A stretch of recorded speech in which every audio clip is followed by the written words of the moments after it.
Good evening.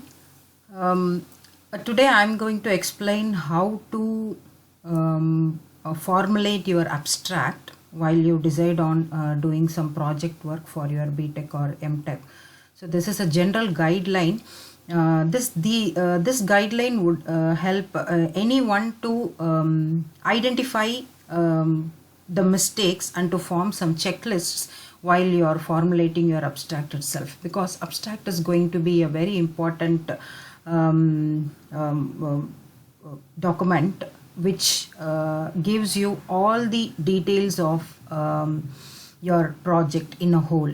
So formulating the abstract will help any student to understand what you are going to do, how you are going to do, what you are going to achieve, and through which method or which technique or which practice.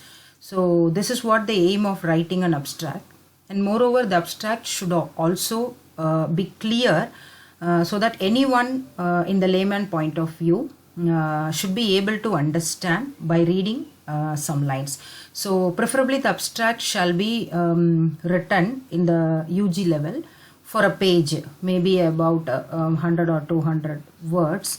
So the one which I have done in my PhD studies, I'm just going to show you today.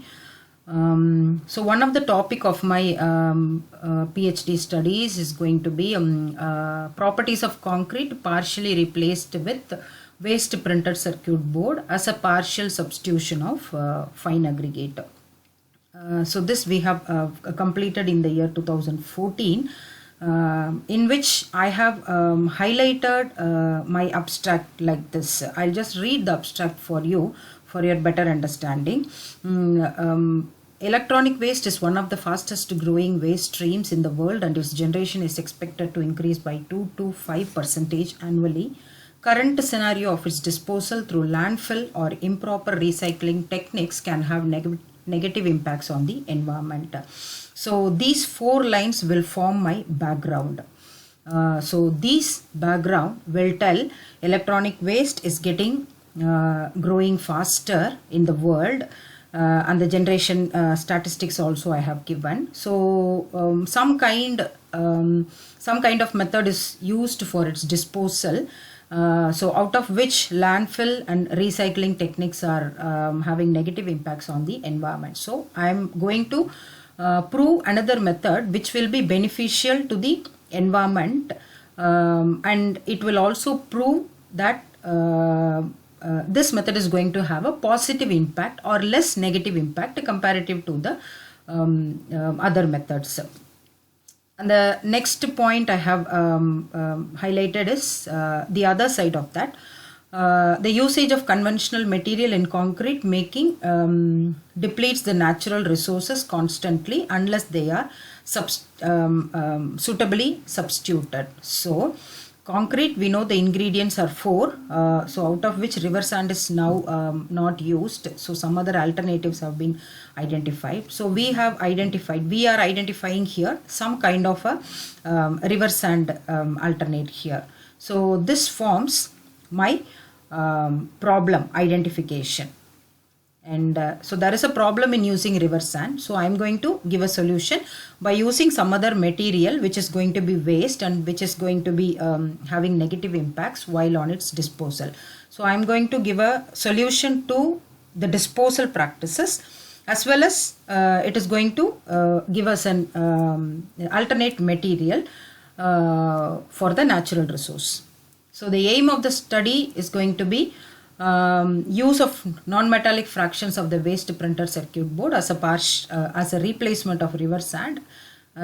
Here I have used fly ash and silica fume as the replacements for cement, so thus making the concrete greener in nature. So there is cement replacement is being used, and then river sand replacement is also being used. So this may protect the environment and the ecosystem from the possible pollutions. So that is my study, and this is going to be my aim. So aim is replacement of river sand and replacement of cement.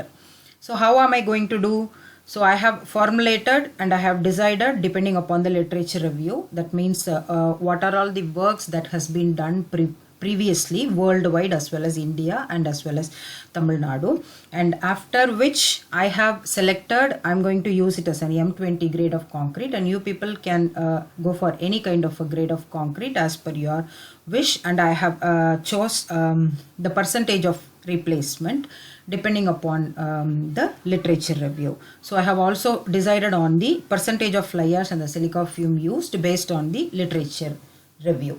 And so this is how I'm going to do. I'm going to use some portion of the waste printed circuit board as a river sand replacement and some portion of the fly ash and silica fume as a cement replacement.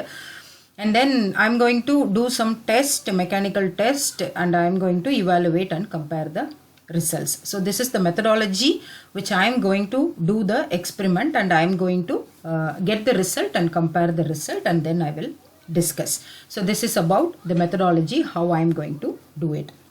And then coming to the results, after the background is analyzed properly, and after the problem is identified properly, and after framing the aim of the project, and after deciding how I am going to do it, I am going to complete the total process and I am going to give the results, right? So for any project, you should analyze the background of your study, and you need to identify the problem, and then you need to frame the aim of the study. So while framing the aim of the study, try to narrow down your aims of the study by understanding the background and understanding the problem.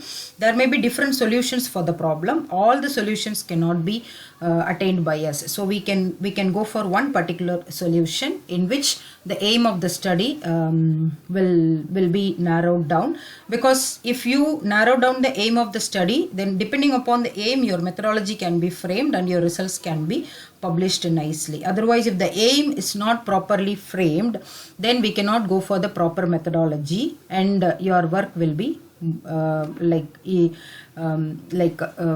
it will be like so many, like all the work you will be doing, and it's a waste of time and energy, I would say. So aim of the study should be narrowed down and the methodology should be framed to get proper results. And as a student, you people need to understand a project work is going to be useful for you people as well as to the society in the way you people are showing some uniqueness to your study, right? Whatever the other people are doing, the same thing which we do, right? So that doesn't serve the purpose, right?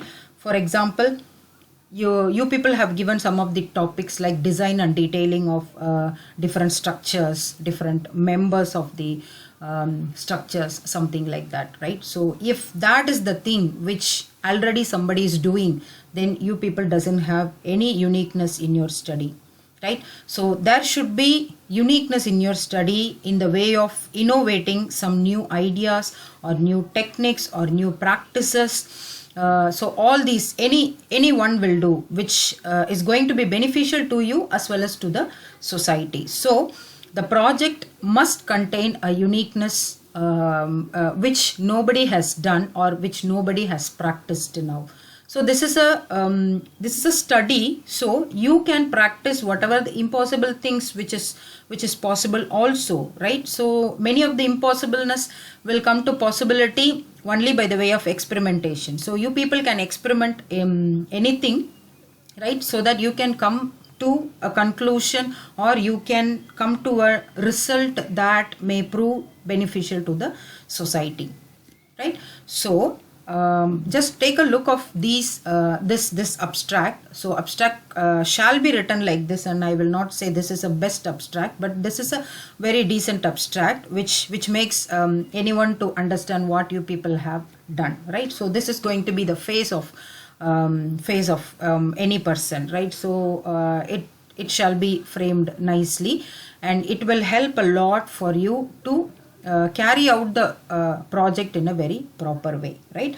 And I repeat, if you take any project, just understand that you need to analyze the background. For analyzing the background, you may need to do the literature study. That means what others have done. So what others have not done, so that the portion which others have not done shall be selected by us, so that these things will be helpful in identifying the problem from the unselected part. And after the problem is identified, you can frame the aim of the study and then the step-by-step procedure through methodology, and then you can obtain the results. And you should have an uniqueness in your study. So that is going to be very, very important, right? So I hope everybody can understand this, and if you have any doubt, just reach out to me. I would like everyone to go through your abstract one more time, and I want the abstract in this format. So kindly resend your abstracts in the assignment given in the Google Classroom, maybe before Monday. We will check it out, and we will do the next step. Thank you so much for listening.